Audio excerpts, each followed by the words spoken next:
student, this is Kashvanis, and in this video beta we are going to solve the MCQs sheet number 2 Synboard of chapter number 3।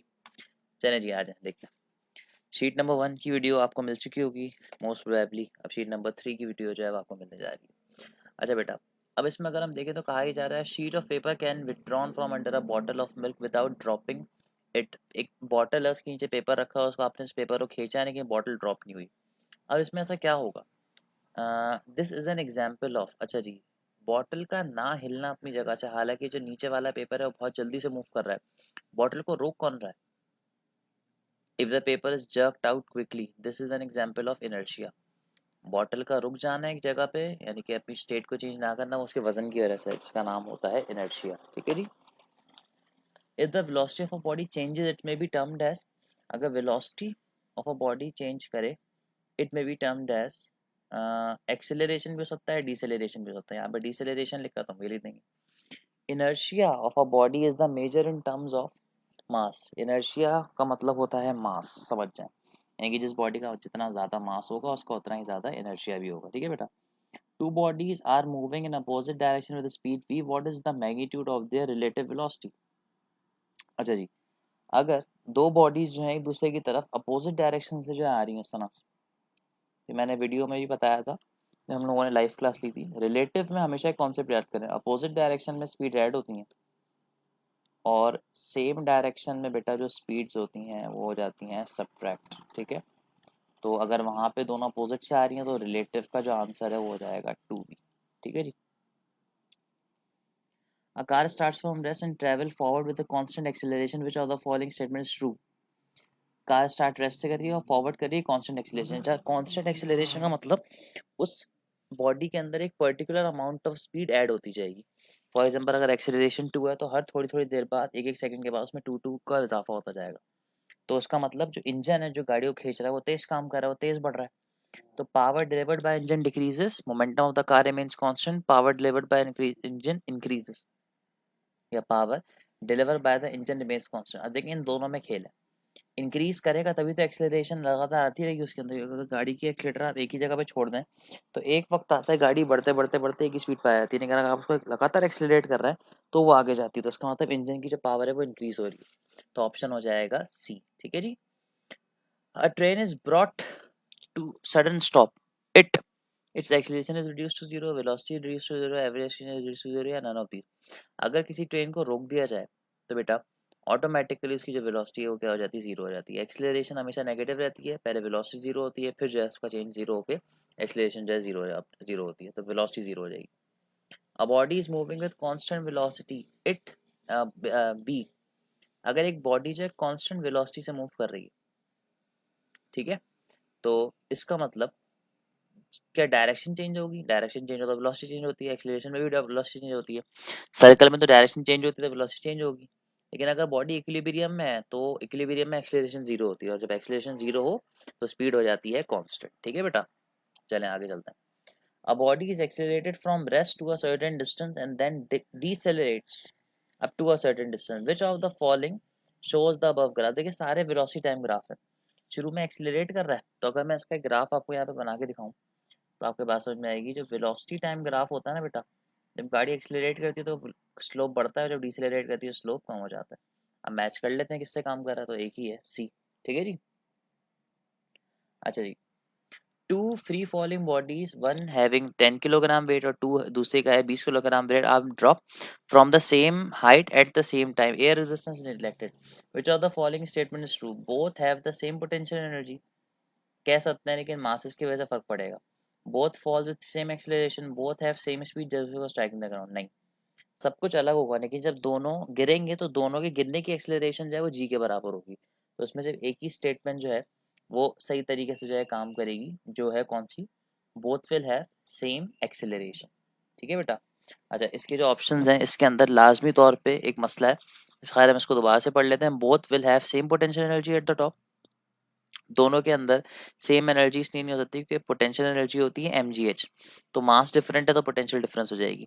B, दूसरा option सही है, both have the same speed just before hitting the ground, हाँ, तो ये कह सकते हैं क्योंकि अगर एक्सेलरेशन सेम है तो स्पीड भी जो है सेम हो जाएगी, क्योंकि अगर एक्सेलरेशन 9.8 है तो दोनों की स्पीड 9.8 से बढ़ रही है ना, तो ये वाला जो काम है इनको सपोर्ट करेगा और ऑप्शन 2 और 3 सही हो जाएंगे। Terminal velocity is usually termed as, terminal velocity बेटा वो वेलोसिटी होती है जब स्पीड कांस्टेंट हो जाती है। होता कुछ इस तरह से ही, मैंने स्टोक्स लॉ में आपको बताया था कि भाई ये आपके पास फेयर है, ये वेट है और ये एयर ड्रैग है या किसी की चीज़ का भी ड्रैग है। जब ड्रैग वेट के बराबर हो जाता है तो एक्सीलरेशन हो जाती है जीरो और वेलोसिटी का चेंज हो जाता है कांस्टेंट। और इस वक्त जो स्पीड आती है उसे यूनिफॉर्म स्पीड भी कहते हैं, लेकिन अगर कोई बॉडी फ्लूइड से मूव करे तो उस वक्त उसकी जो स्पीड होती है उसे टर्मिनल स्पीड कहते हैं, लेकिन वो यूनिफॉर्म होनी चाहिए। velocity of shock waves, velocity of light and water, velocity at which air resistance balance gravity। आप खुद समझ गए कौन सा आंसर होना चाहिए।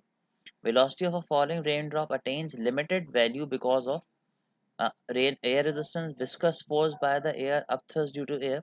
तो बेसिकली जो टर्मिनल वेलोसिटी है ना बेटा, ये टर्मिनल वेलोसिटी हमने अचीव की है स्ट्रोक्स लॉ में, और स्ट्रोक्स लॉ जो है वो ये होता है, जो ड्रैग बताता है जो कि बराबर होता है 6 by coefficient of viscosity into RV.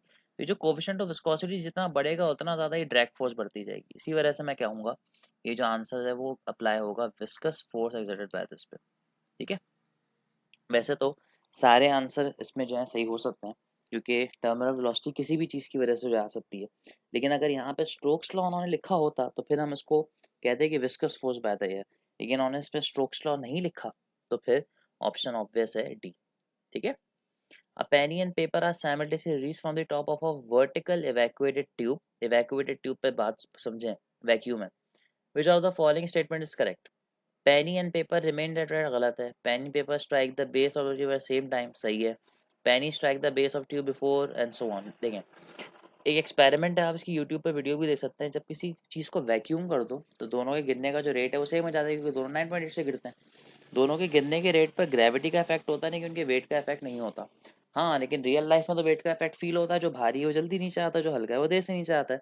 लेकिन ऐसा तब होता है जब एयर फ्रिक्शन होती है। जब एयर फ्रिक्शन हटा दो तो दोनों सेम रेट से नीचे आएंगे, तो ऑप्शन हो जाएगा बी।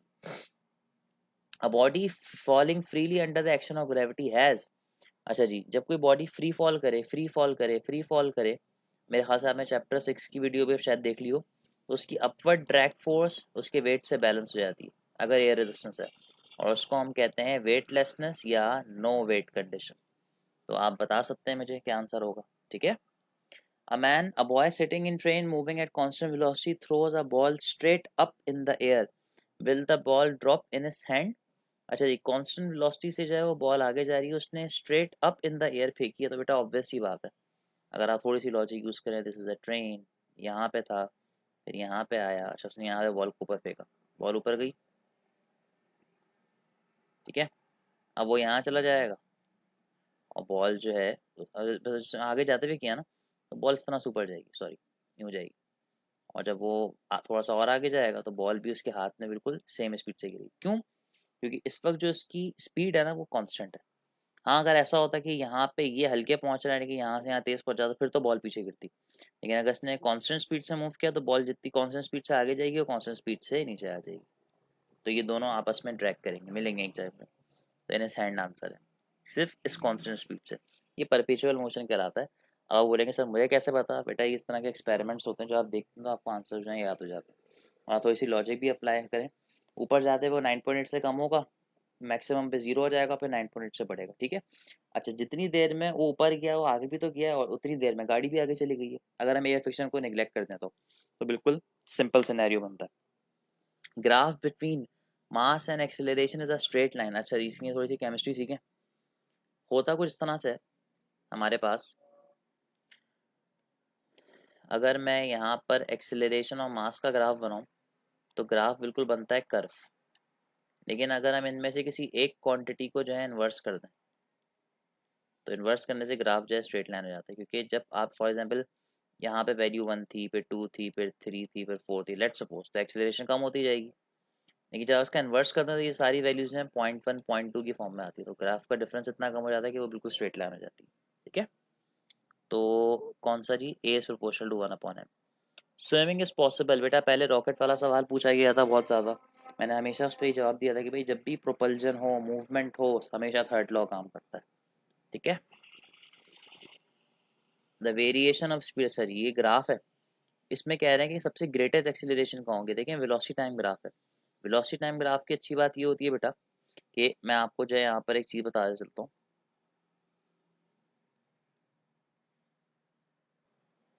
हाँ जी, वेलोसिटी टाइम ग्राफ के हवाले से एक चीज़ बता देता हूँ। जो एक्सीलरेशन होती है वो हमारे पास बराबर कुछ इस तरह से होती है। जो एक्सीलरेशन है वो आपके पास बेटा कुछ तरीके से होती है। अगर मैं उसको यहाँ बता दूँ कि भाई एक्सीलरेशन होती है a is equals to delta v upon t. ठीक है जी। तो अब देखिए जितना ज़्यादा वेलोसिटी में चेंज आएगा उतना ज़्यादा फर्क पड़ेगा। तो देखें सबसे ज़्यादा स्लोप का जो चेंज आ रहा है वो यहाँ पे आ रहा है। सही है ना, सबसे ज़्यादा हाई स्लोप इसका है। तो बी से लेके सी तक जो आंसर है वो करेक्ट माना जाएगा। ठीक है बेटा, तो इस तरीके से सारा जो है यहाँ पे काम होगा। बस इस तरीके से जाएगी, क्लिक हो जाएगा यहाँ। ठीक है जी, आगे चलते हैं इसको लेके। The average and instantaneous velocity will be equal when a body is moving with uniform speed, uniform velocity, constant acceleration. देखें इंस्टेंटेनियस का मतलब होता है, अगर मैं यहाँ पे आपको एक्सप्लेन करूँ तो बेटा इंस्टेंटेनियस को हम लोग तब यूज़ करते हैं जब हमें बहुत ही छोटे डिस्टेंस की जो वेलोसिटी है वो निकालनी हो। और एवरेज का मतलब शुरू से लेके आखिर तक। तो अगर ये भी 2 आ जाए, 2 मीटर पर सेकंड आ जाए और ये भी 2 मीटर पर सेकंड आ जाए, तो उसका सिर्फ एक ही हल हो सकता है कि इन दोनों के अंदर जो शुरू से लेके आखिर तक स्पीड है वो सेम है। तो आंसर हो जाएगा यूनिफॉर्म वेलोसिटी। ठीक है जी, तो आप इसको सही कर सकते हैं। इसमें देखते हैं the velocity time graph of a body is a curve. The body is moving with, ये है वेलोसिटी और this is time. Velocity time graph जो है कर्व है, लेट्स सपोज उस तरह से कुछ है। तो इसका मतलब इसकी एक्सीलरेशन में चेंज आ रहा है। Constant speed, constant acceleration, changing velocity तो है, लेकिन ज़्यादा बेहतर है कि इसका आंसर हो जाएगा चेंजिंग एक्सीलरेशन। ठीक है। The rate of increase of velocity तो खुद बता सकते हैं बेटा आप लोग। Decrease in velocity per unit time खुद बता सकते हैं। When a graph of one quantity is plotted against the other in a straight line, the quantities are। अगर कोई ग्राफ किसी ऐसी क्वांटिटी का बने जो बिल्कुल स्ट्रेट लाइन हो और उसमें ग्राफ में कोई भी चीज़ जो है लीनियर वगैरह में ना लिखी गई हो, तो समझ, जैसे मैंने यहाँ पे 1/m लिखा था ना पहले, अगर मैं उसको डायरेक्टली कोई ऐसी क्वांटिटी रख देता, फॉर एग्जाम्पल मैं फोर्स और एक्सीलरेशन का ग्राफ बनाऊँ, तो ये दोनों डायरेक्टली प्रोपोर्शनल है, तो स्ट्रेट लाइन आती है, तो डायरेक्टली प्रोपोर्शनल ग्राफ है। लेकिन इसमें बताना होगा कि कोई भी क्वांटिटी इन्वर्स में ही रखनी होगी। ठीक है। अच्छा जी, इसमें देखते हैं what is the average acceleration if a body move from. बेटा एवरेज एक्सीलरेशन निकालनी है तो क्या करेंगे, चेंज निकालें। 50 में से 20 को माइनस कर दें और दोनों को डिवाइड कर दें 15 से, एक आंसर आ जाएगा। इतना तो सॉल्व कर लेंगे ना आप लोग। हाँ जी। अब अगर इसके आगे के हवाले से बात करें तो आप यहाँ पे देख सकते हैं एक पार्टिकल है जो कि मूव किया। उसकी पोजीशन पहले ये थी, फिर वो यहाँ चला गया। जब पोजीशन ये थी तो टाइम ये था, जब पोजीशन ये हुई तो टाइम ये हो गया। यानी कि वो पहले यहाँ था x1 पे, अब वो चला गया यहाँ पे जिसका नाम है x2। तो डिफरेंस कितने का आया, तो उस डिफरेंस इन x को आप इस डिफरेंस इन टाइम से डिवाइड कर दें, आपके पास आ जाएगी वेलोसिटी। ठीक है जी। हाउ मच हाइट लूज करेगा वो, और हाइट के साथ साथ टाइम गिवन है, तो बेटा सबसे सिंपल सा formula h is equal to 5t का स्क्वायर। सही है। अब देखिए इसमें हाइट गिवन है और टाइम निकालना है। देखिए मैं आपको अलग एक और चीज़ बताता हूँ। टाइम गिवन और हाइट निकालनी हो तो ये फॉर्मूला, लेकिन जब हाइट गिवन और वेलोसिटी निकालनी हो तो सबसे सिंपल सा फॉर्मूला। अब आप मुझसे बोलेंगे सर ये आया कहाँ से, तो बेटा आपने बहुत ही पुराने बचपन में बिल्कुल पढ़ा था, kinetic energy is equal to potential energy का स्क्वायर।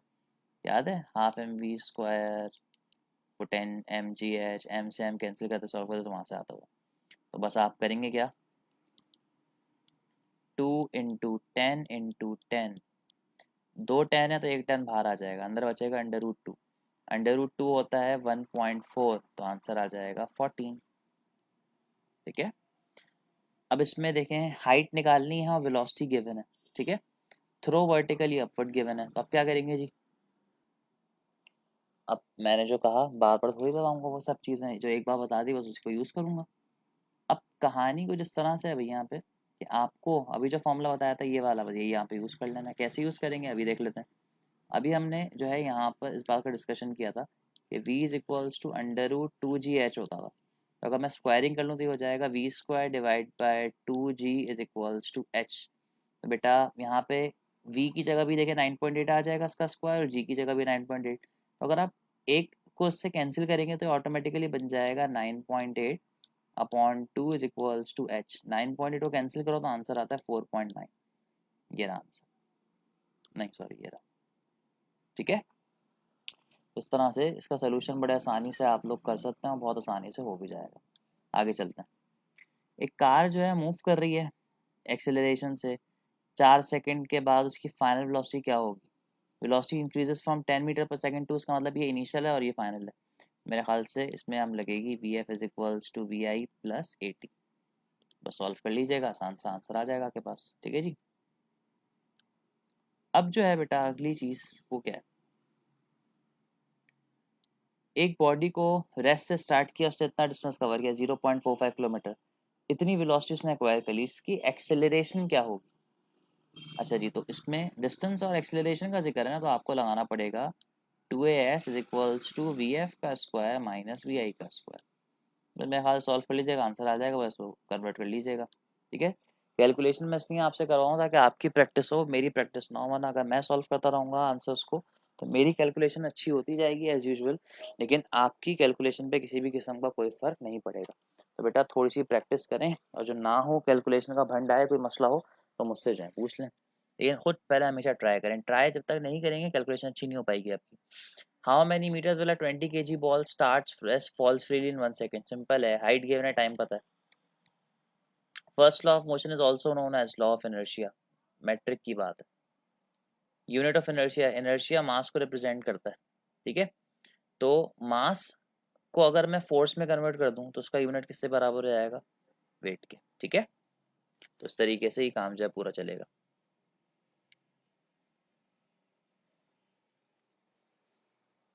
हाँ जी, अब इसको भी देख लेते हैं। When a constant force is applied on a body, it moves with uniform। अगर कांस्टेंट फोर्स अप्लाई की जाए तो देखिए बेटा एक बड़े इंपॉर्टेंट बात बताने जा रहा हूँ, फोर्स इज प्रोपोर्शनल टू ए। अगर ये कांस्टेंट है तो ये भी कांस्टेंट हो जाएगा। If F is kept constant and M is double then the acceleration will be, M को एक जगह रखें और ए को एफ के डिवाइड में ले जाएं, तो एम को अगर मैं डबल करूंगा तो ये हाफ हो जाएगा। ठीक है, तो आंसर आ जाएगा क्या? Half. The unit of tension in CGS system will be, अच्छा भाई जो सीजीएस सिस्टम है इसे कहते हैं centimetre gram into second system, और टेंशन एक फोर्स है। सीजीएस सिस्टम में फोर्स का यूनिट होता है डाइन्स। ठीक है, एफपीएस सिस्टम में होता है foot pound, sorry foot pounds होता है, और एसआई में तो आप जानते हैं न्यूटन होता है, ये सीजीएस में होता है डाइन। अच्छा जी, एक हेलीकॉप्टर है जो ऊपर की तरफ जा रहा है, उस पर एक्टिंग रिजल्टेंट फोर्स है, लेकिन वो कांस्टेंट स्पीड से जा रहा है, तो होगा क्या? आए जरा देख लेते हैं। ये हेलीकॉप्टर है, ये ऊपर की तरफ जा रहा है किसी फोर्स से, ठीक है, लेकिन इसका जो वेट है वो ऑटोमेटिकली कहाँ लाया करेगा? नीचे की तरफ लाया करेगा। अच्छा, इसको मैं एफ डैश कह दूँ, ये इंजन की फोर्स है जो उसे ऊपर लेके जा रही है। अगर बेटा मैं यहाँ पे नेट फोर्स निकालूँ तो नेट फोर्स कैसे निकलेगी? नेट फोर्स निकालने का तरीका होगा इंजन की फोर्स माइनस वेट। अब अगर आप इस इंजन की फोर्स को निकालें तो ये माइनस हो जाएगा, प्लस हो जाएगा, तो एफ प्लस डब्ल्यू आ जाएगा। ठीक है, एफ की जगह लिखते हैं एम ए, डब्ल्यू की जगह लिखते हैं एम जी। अब देखें यहाँ पे कांस्टेंट स्पीड का वर्ड है, तो उसका मतलब ये जो एक्स्ट्रा फोर्स है ये खत्म हो चुकी है, क्योंकि ए तो जीरो हो जाएगा ना, तो यानी कि जो इंजन की फोर्स है उस वक्त ऑटोमेटिकली बराबर हो गई है वेट के, यानी कि इंजन और वेट के बराबर जो है फोर्स लगा रहा है, जिसकी वजह से कांस्टेंट स्पीड से जो है वो ऊपर की तरफ जा रहा है, ना कम ना ज्यादा। ठीक है, तो अब मास कितना गिवन है? ये रहा, जी की वैल्यू हमें पता है, मास है 3 एक्सपोनेंशियल 3, जी की वैल्यू है 10, तो सिर्फ इस 3 को 4 में कन्वर्ट कर देंगे तो ये आंसर आ जाएगा। अब बेटा इसमें वेट मास गिवन है, वेट निकालना ही आपसे हो जाएगा, मास गिवन है, एक्सेलरेशन गिवन है, फोर्स निकालनी है, ये भी आपसे हो जाएगा। The pull of earth on a body of mass this, pull of earth क्या होता है? पुल ऑफ अर्थ का मतलब होता है, एक सेकंड में साफ कर दूं उसको, पुल ऑफ अर्थ का मतलब होता है वेट निकालना, निकाल सकते हैं। Force acts which attracts a body toward the centre, earth के सेंटर की तरफ जो फोर्स लगे वो कहलाती है वेट। चैप्टर 6 में मैंने बताया इसको, अभी खैर पहले आ गया तो बात कर लेते हैं इस पर। Newton is the force which produces an acceleration of 1 metre पर second square on a body of mass, असल में होना चाहिए 1 न्यूटन। न्यूटन की डेफिनेशन क्या होती है? न्यूटन की डेफिनेशन ये है, जब 1 किलोग्राम बॉडी पर एक मीटर पर सेकंड की एक्सीलरेशन आ रही है तो जो फोर्स लगती है वो 1 न्यूटन होती है, तो यहाँ पे 1 केजी आ जाएगा। यूनिट है ना, यूनिट का मतलब यूनिट ही होता है। अच्छा जी, ये तो बहुत रट्टे वाला फॉर्मूला है। दो हैंग कर रही हैं वर्टिकली, याद है टेंशन एंड स्ट्रिंग में केस पढ़ाया था मैंने आपको, दो बॉडीज जो है इस तरह से वर्टिकली हैंग किया करती थी, तो बेटा उसकी एक्सीलरेशन का फॉर्मूला होता था m1 minus m2। This is the formula. The rate of change of linear momentum का चेंज रेट मतलब डिवाइड में टाइम किसके बराबर होता है, फोर्स के, सिंपल। ठीक है, the unit of linear momentum Newton into second, बात हो चुकी है। क्वांटिटी ऑफ मोशन मोमेंटम ही कहलाता है। फोर्स है 50 न्यूटन, 10 सेकंड तक लगी, चेंज इन मोमेंटम क्या होगा, F is equals to delta p upon t. तो डेल्टा पी बराबर हो जाएगा F into t. 50 into 10 automatically answer आ जाएगा 500। ठीक है, ये देखें स्ट्रोक्स लॉ आ गया। स्ट्रोक्स लॉ का फॉर्मूला होता है 6 by eta into R B. ठीक है, अच्छा बेटा, जब 4 न्यूटन की फोर्स किसी इस ऑब्जेक्ट पे लगेगी 2 सेकंड की, तो चेंज इन मोमेंटम क्या होगा, वही निकालना है, change in momentum. F given है, टी गिवन है, मल्टीप्लाई करते हैं आंसर आ जाएगा। मास को छोड़ दीजिएगा। The product of force and time is called, force और टाइम का प्रोडक्ट क्या होता है, मोमेंटम। लेकिन ये मोमेंटम नहीं है, चेंज इन मोमेंटम है, और चेंज इन मोमेंटम को क्या कहते हैं, इम्पल्स कहते हैं। The friction between two surfaces depend upon, friction होती है F is equals to mu R, किन पे डिपेंड करिए, कोएफिशिएंट ऑफ स्टैटिक फ्रिक्शन पे, area of contact between surfaces पे, कोएफिशिएंट ऑफ काइनेटिक फ्रिक्शन पे। अब देखें, मैंने आपसे कहा था कि भाई फ्रिक्शन सब पे डिपेंड करती है, लेकिन फ्रिक्शन बनती कब है, जब दो बॉडीज का कांटेक्ट होता है। तो सबसे अच्छा आंसर है area of contact between two bodies. आ रही है बात समझ में, तो इस तरीके से ये वाला जो है ये काम पूरा हो जाएगा। ठीक है जी, so this is the solution of sheet number 2। अब जिसकी पार्ट 3 की वीडियो इंशाल्लाह नेक्स्ट वीडियो में देखेंगे।